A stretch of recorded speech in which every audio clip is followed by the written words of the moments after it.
नमस्कार दोस्तों, स्वागत है आप सभी का एक बार फिर से आपके अपने YouTube चैनल इम्प्रेसिव मैथ्स पर। आशा करता हूं कि आप सब अच्छे होंगे। आज की इस वीडियो में हम HTET PGT फाइन आर्ट्स के क्वेश्चन पेपर में आए हुए मैथ के क्वेश्चंस को सॉल्व करेंगे। तो चलिए स्टार्ट करते हैं आज के अपने फर्स्ट क्वेश्चन से। क्वेश्चन नंबर 67 में हमसे पूछा है कि 0.3467 बार प्लस 0.1333 बार किसके समान होगा। तो जो ये बार दिया हुआ है इसका मतलब है जो ये अंक है ये रिपीट होंगे, मतलब जितने अंकों के ऊपर ये बार होगा उतने ही अंक रिपीट होते चले जाएंगे। तो इसको हम लिख लेते हैं 0.3467। अगर बार को हटाएंगे तो इस 67 को हम रिपीट करते हुए लिख लेते हैं 2-3 बार। ऐसे ही अभी हम इस संख्या को लिख लेंगे तो यह आ जाएगी 0.1333 के ऊपर बार है, इस 33 को हम रिपीट कर देते हैं यहाँ तक। तो इसमें बस ध्यान देने वाली क्या बात है कि जो ये अंक आए हैं ये बिल्कुल इक्वल होने चाहिए, मतलब ये नहीं कि ये 7 इधर बाहर निकल गया और इधर ये खत्म कर दिया, इसके बाद इसके नीचे 3 नहीं आया, या फिर ऐसा हो कि ये 3 बार निकल जाए उसके ऊपर कुछ ना आए। मतलब अगर हम लास्ट में जो ये देखेंगे ये बिल्कुल एक दूसरे के ऊपर नीचे आने चाहिए, ना तो ये ऊपर वाला बार निकलना चाहिए ना ये नीचे वाला बार निकलना चाहिए। अभी हम इसको सिंपली ऐड कर देंगे क्योंकि यहाँ पे हमें ऐड करना है। तो ऐड करके कितना आ जाएगा 7 और 3 10, एक 0 आएगी एक हासिल, 6 और एक 7 और 3 10, यहाँ पे 0 आएगी इधर एक हासिल, 7 और एक 8 और 3 11, इधर 1 आएगा तो एक हासिल, 6 और एक 7 और 3 10, यहाँ पे 0 आएगी एक इधर हासिल आएगा, 7 और एक 8 और 3 11, तो यहाँ पे 1 आएगा, यहाँ पे हासिल, 6 और एक 7 और 3 10, यहाँ पे 0 आएगी, यहाँ पे एक हासिल, तो 4 और 3 7 और एक 8 और 3 और एक 4, यहाँ पे पॉइंट और यहाँ पे 0। अभी ये जो जोड़ आया है अगर इसको हम देखें तो यहाँ पे ये आया है 0.48 01 01, और अगर हम इसको और आगे रिपीट करते तो यहाँ पे भी 01 ही आता, मतलब जो ये 0101 करके है ये रिपीट होगा। तो इसको हम क्या लिख सकते हैं, इसको हम लिख सकते हैं 0.4801 और उसके ऊपर बार, और बार का मतलब है कि 01 इससे आगे रिपीट होता रहेगा और उसको हमने स्टॉप करने के लिए इसके ऊपर बार लगा दिया। तो ये आंसर हमारा आ जाएगा 0.4801 बार। और ये ऑप्शन नंबर कौन सा है हमारा, ये ऑप्शन नंबर हमारा है 2।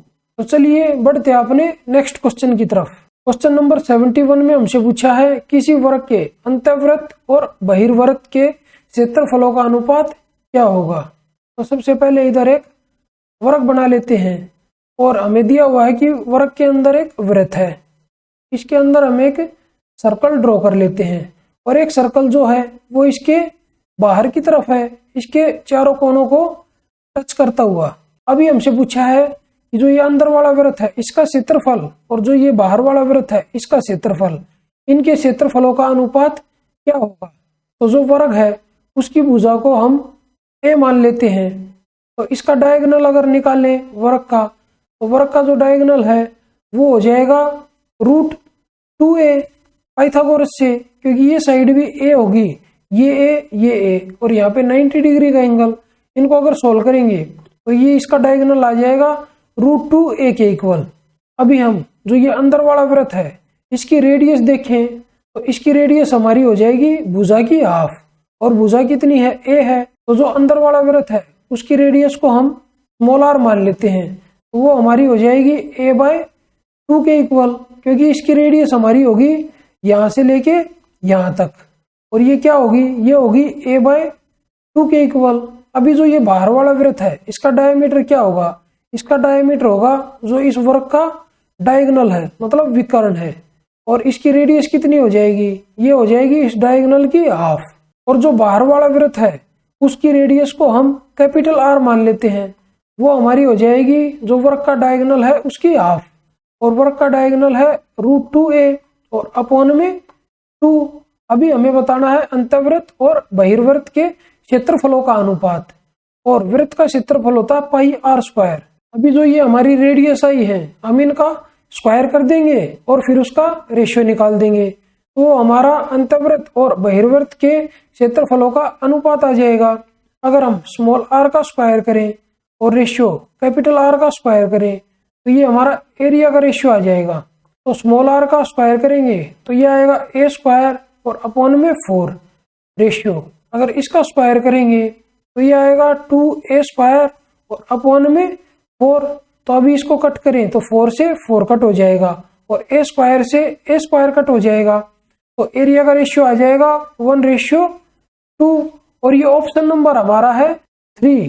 तो चलिए बढ़ते हैं अपने नेक्स्ट क्वेश्चन की तरफ। क्वेश्चन नंबर 72 में हमसे पूछा है कि 11, 11.11, 0.11, 0.011 का महत्तम समापवर्तक क्या होगा। मतलब हमें इन संख्याओं का HCF बताना है। तो HCF निकालने के लिए सबसे पहले हम इस दशमलव को हटा देते हैं, तो ये संख्या हो जाएगी 11, ये हो जाएगी 4 टाइम्स 1 और अपॉन में 100, ये संख्या हो जाएगी 11 अपॉन में 100, ये संख्या हो जाएगी 11 अपॉन में 1000। तो अभी हम ऐसा करते हैं, इसमें हर को सेम कर लेते हैं। तो हर यहाँ पे कितना है, मैक्सिमम 1000 है, तो सबके नीचे 1000 बना लेते हैं। तो यहाँ पे एक 0 लगा देते हैं, तो यहाँ पे भी एक 0 लगेगी और यहाँ पे एक 0 लगाते हैं तो यहाँ पे भी एक 0 लगेगी और इसके अपॉन में 1 है तो इसके नीचे 3 0 लगेंगी, तो ऊपर भी 3 0 लग जाएंगी। अभी अगर भिन्नों का हमें HCF निकालना हो तो जो ये ऊपर टर्म दी हुई है, मतलब जो हमारा अंश है सभी संख्याओं का, उसका हम HCF निकालेंगे।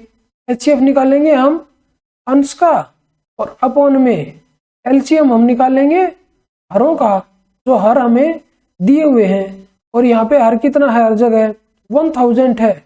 तो अगर हम अंश का HCF देखें महत्तम समापवर्तक, तो वो हमारा हो जाएगा 11। तो यहाँ पे 11 लिख लेते हैं और अपॉन में, और जो ये नीचे हर दिए हुए हैं इनका LCM कितना होगा, इनका LCM हो जाएगा 1000। अभी अगर इसको सोल्व करें तो ये आ जाएगा 0.011 और ये ऑप्शन नंबर कौन सा है हमारा, ये हमारा ऑप्शन नंबर होगा 1। तो चलिए बढ़ते हैं अपने नेक्स्ट क्वेश्चन की तरफ। क्वेश्चन नंबर 74 में हमें दिया हुआ है कि 2 रेलगाड़ियां 132 मीटर एवं 108 मीटर लंबी एक दूसरे से विरुद्ध दिशा में आ रही हैं, जिनमें से एक की चाल 32 किलोमीटर प्रति घंटा तथा दूसरी की 40 किलोमीटर प्रति घंटा है। कितने समय में वे एक दूसरे को पार कर जाएंगी। तो हमें पता है कि कोई भी जो अगर 2 ट्रेन है वो अगर विपरीत दिशा में आ रही हैं तो उनकी जो स्पीड है वो जुड़ जाएगी और हमें जोड़ने के बाद रिलेटिव स्पीड मिलेगी। एक की डिस्टेंस है 132 मीटर और दूसरे की डिस्टेंस है 108 मीटर, तो इन दोनों को अगर जोड़ दें तो वो टोटल इतनी दूरी को कवर करेंगी। तो 132 प्लस में 108 तो ये हो जाएगी 240 मीटर, तो इतनी डिस्टेंस वो कवर करेंगी। और उनकी स्पीड क्या हो जाएगी, रिलेटिव स्पीड 40 और प्लस में 32, ये स्पीड आ जाएगी 72 किलोमीटर पर आवर। ये इधर है स्पीड किलोमीटर पर आवर में, और जो डिस्टेंस है वो है मीटर में। तो सबसे पहले जो ये स्पीड है इसको हम मीटर प्रति सेकंड में कन्वर्ट करेंगे, क्योंकि हमें टाइम बताना है और ऑप्शन में हमें टाइम दिया हुआ है सेकंड में। तो ये स्पीड हो जाएगी 72 इंटू 5/18। तो 5/18 हमने किया इसको मीटर प्रति सेकंड में कन्वर्ट करने के लिए। 18 से इसको अगर कट करें 18 चौक 72 तो 5 चौक 20, तो ये स्पीड आ जाएगी 20 मीटर प्रति सेकंड। तो अभी हमें टाइम निकालना है और टाइम हमारा होता है डिस्टेंस अपॉन में स्पीड। तो डिस्टेंस इधर हमारी है 240 मीटर और अपॉन में स्पीड हमारी है 20 मीटर प्रति सेकंड। तो अभी इसको अगर कट करें तो 0 से 0 कट होगी, 2 से इसको कट करें तो ये इधर 12 आएगा और ये जो टाइम आएगा ये आएगा सेकंड में। तो यहाँ पे आया है 12 सेकंड और यही हमारा आंसर हो जाएगा। ये ऑप्शन नंबर हमारा है 3। तो चलिए बढ़ते हैं अपने नेक्स्ट क्वेश्चन की तरफ।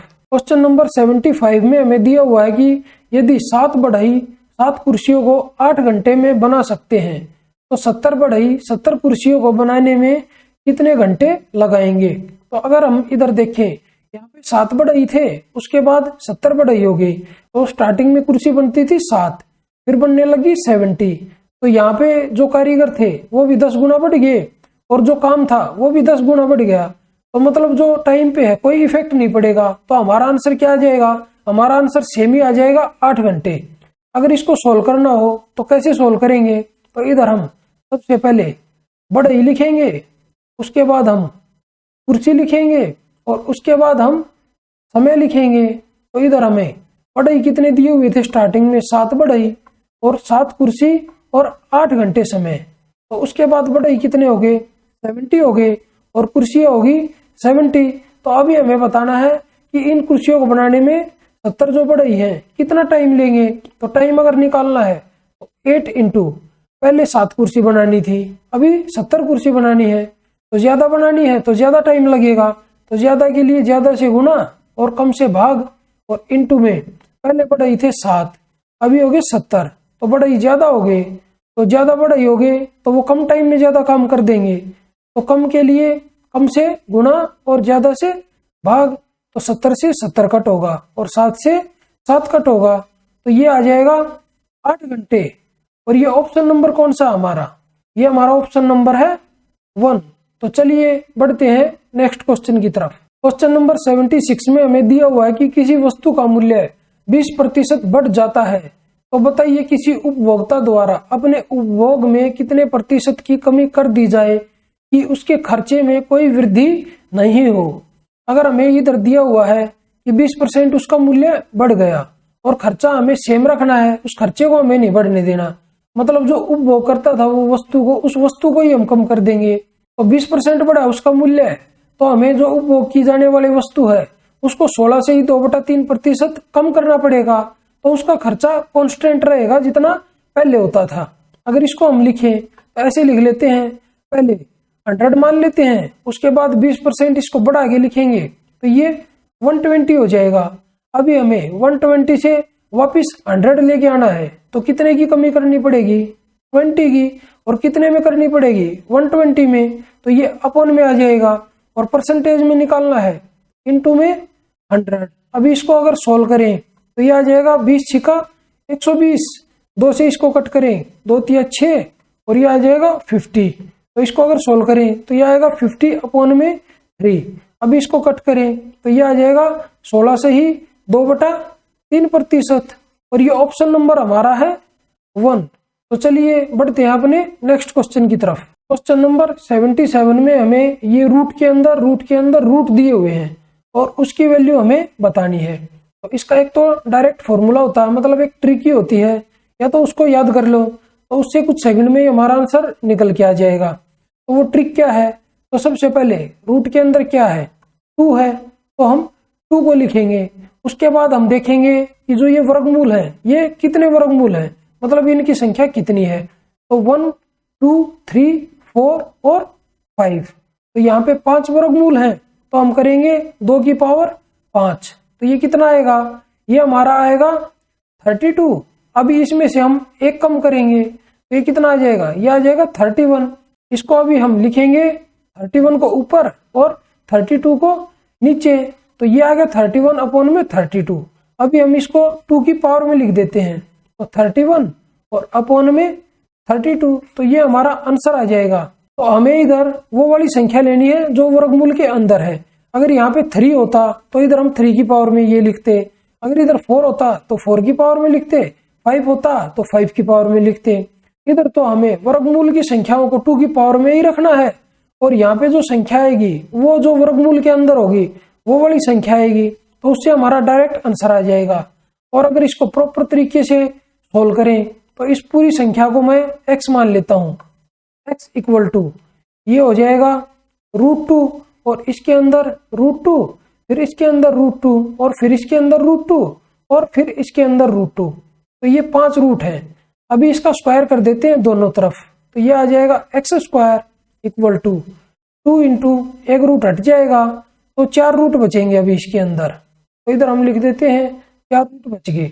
अभी इसका हम फिर स्क्वायर करेंगे, तो फिर स्क्वायर करेंगे तो इधर x की पावर 4 आ जाएगी इक्वल टू ये आएगी 2 की पावर 2 और इनटू में ये इधर 2 आ जाएगा और इनटू में √2 और इसके अंदर √2 और इसके अंदर √2।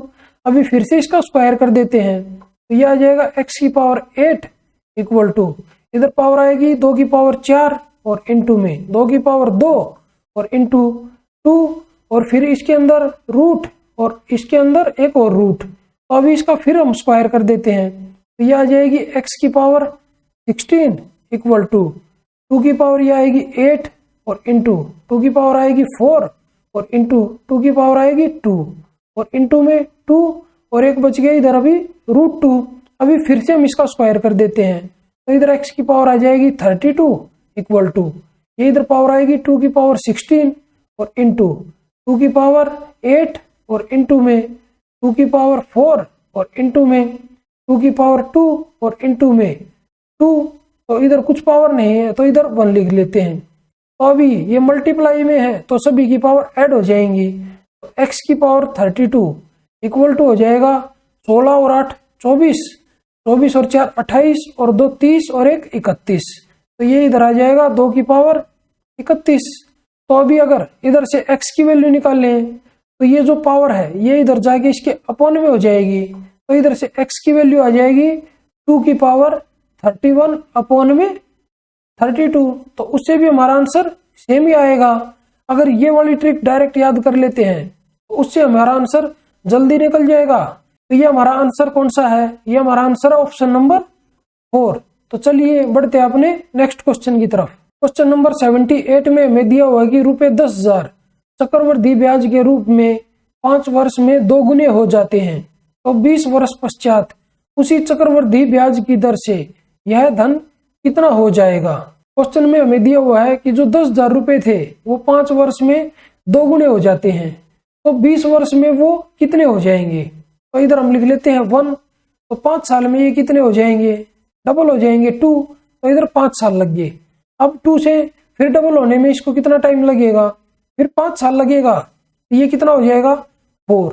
अभी 4 से फिर इसको डबल होना है 8, तो फिर 5 साल लगेंगे। अभी 8 से फिर इसको डबल होना है तो कितना टाइम लगेगा, फिर 5 साल लगेगा, और ये कितना हो जाएगा 5 साल बाद 16।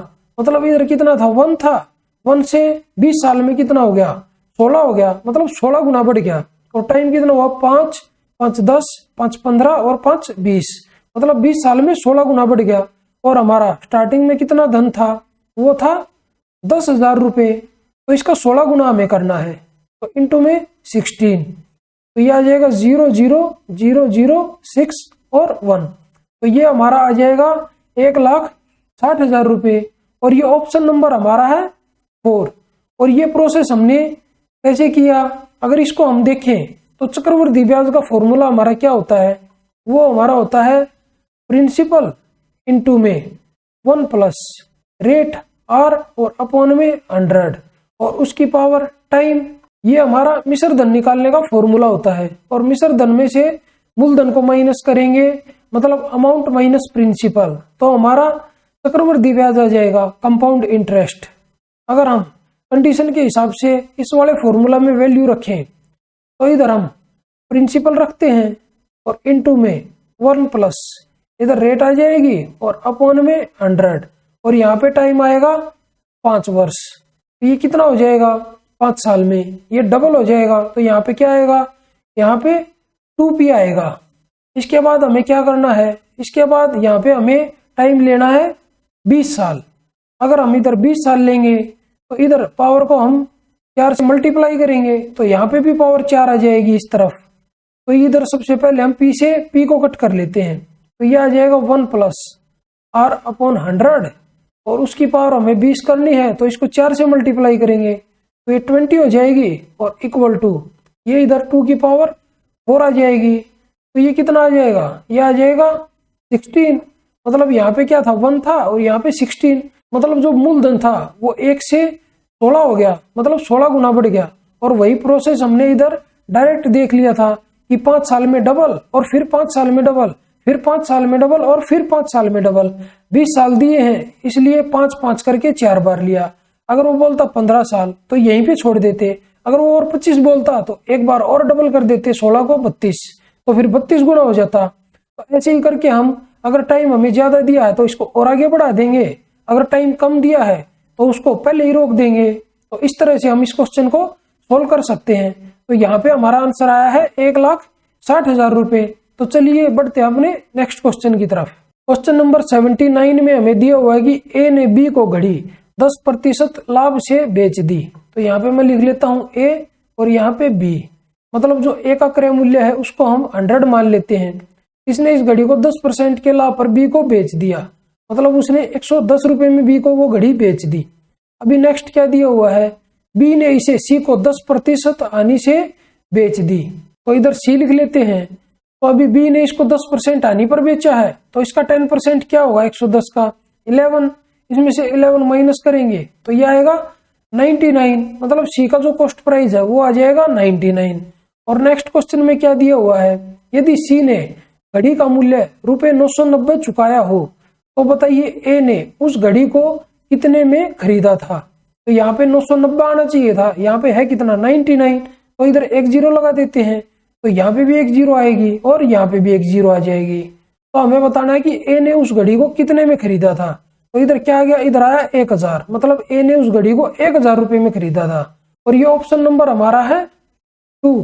तो चलिए बढ़ते हैं अपने नेक्स्ट क्वेश्चन की तरफ। क्वेश्चन नंबर 80 में हमसे पूछा है कि 2:5 अनुपात वाली प्रत्येक संख्या में कौन सी संख्या जोड़ी जाए कि प्राप्त संख्याओं का अनुपात 5:6 हो जाए।